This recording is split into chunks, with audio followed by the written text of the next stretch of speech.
É mostrado o que há de mais valioso, mais alto, mais sublime.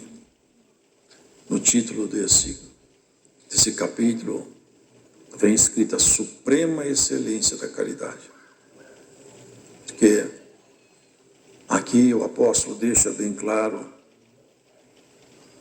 as leis, a organização, os ritos da lei, todo o conjunto de cerimonial, tudo aquilo ali era uma figura. O Senhor mesmo falou, eu não posso me satisfazer com sangue de animais. E se eu quisesse um animal, eu também não pediria a você, porque a terra inteira é minha, eu mesmo pegaria. Eu apenas aceito isso aí, é para chegar um tempo da maturidade com o ser humano. Porque Deus, ele é assim conosco. Ele vai nos trabalhando até que a gente possa atingir uma estatura que a gente possa então passar a compreendê-lo. Não na sua plenitude, porque é impossível, mas compreendê-lo na nossa pequenez, na nossa baixa estatura, nós começamos a entender quem é Deus melhor. Nos aproximarmos mais dele, porque ele sempre quer aproximar de nós. A deficiência é sempre nossa. Ele tem um tempo por causa de nós, não por causa dele. Ele olha cada ser humano e com cada um ele ajusta o seu plano segundo o tempo da nossa maturidade. Se nós andarmos mais depressa, ele anda mais depressa na nossa direção. Nós vamos andarmos devagar, ele vai aguardando. Quanto tempo Deus esperou até que Jesus fosse manifestado aos homens, irmãos? Aproximadamente 4.000 anos na contagem bíblica. Deus ficou 4.000 anos esperando o tempo oportuno de trazer ao ser humano um pouco mais daquilo que estava escondido com ele. A graça maravilhosa de Jesus. E assim, dentro do universo da graça, ele também mostra que a graça é uma coisa magnífica demais, mas dentro desse universo tem preciosidades. Dentro da graça. Muitas pessoas confundem graça com a palavra de tradução muito simplória, perdão imerecido, ou confunde graça com organização religiosa.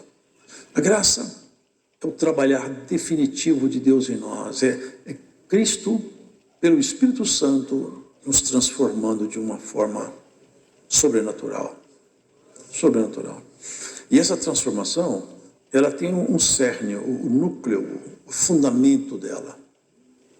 E aqui, se os irmãos prestarem atenção, o servo de Deus começa a discorrer, mostrando que um conjunto de virtudes são dons, que são bonitos, mas não é suficiente, não é objeto de Deus. Tem muitas pessoas que acham que a graça de Deus se resume num dom, se resume numa manifestação. Reduz a graça de Cristo numa coisa muito pequena. Tem lugar que nem dons eles acreditam, eles reduzem a graça de Deus em um estudo filosófico da Bíblia. Tem lugar que a graça de Deus para eles é o seguinte, é o quanto que eles são capazes de sistematizar o conhecimento bíblico. Mas a graça de Deus está sobre tudo isso aí.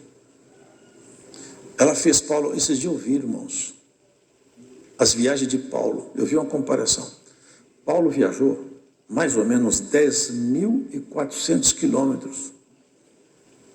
Agora, vocês imaginam alguém viajar 10.400 quilômetros em cima de animal, andando a pé, naqueles barcos rudimentares, naufragando,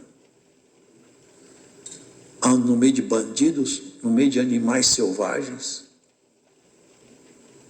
Trabalhou, e ele falou, trabalhei mais do que todo mundo, todavia, não eu, mas a graça de Deus que está em mim.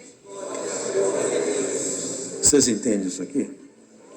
A graça é esse poder transformador. E dentro da graça tem uma preciosidade, uma beleza, uma joia de valor muito raro, que é o que há de mais precioso. Sabe o que é? É o amor. Os dons brilham. O dom, porque também muitos não creem em dons, mas nós cremos e sabemos e convivemos com eles. Mas o dom é um instrumento que Deus coloca disponível nos seus filhos. E é muito bonito. Mas também não é o coroamento. O coroamento é o amor. É tanto que eu posso ter todos os dons disponíveis na prateleira do céu. Mas se não tiver amor, eu fracassei. Falhei na minha missão. E às vezes quem não tinha dom nenhum visível, mas o amor batia forte no peito, o Senhor fala, você venceu. E o que significa vencer? Guardar a fé. Isso que significa vencer, guardar a fé. Não apostatar-se da fé. E Paulo explicava isso. Olha, eu quero que vocês tenham dons, eu quero ver uma igreja rica em manifestações espirituais, mas eu quero que vocês tenham equilíbrio no que é que eu vou explicar aqui.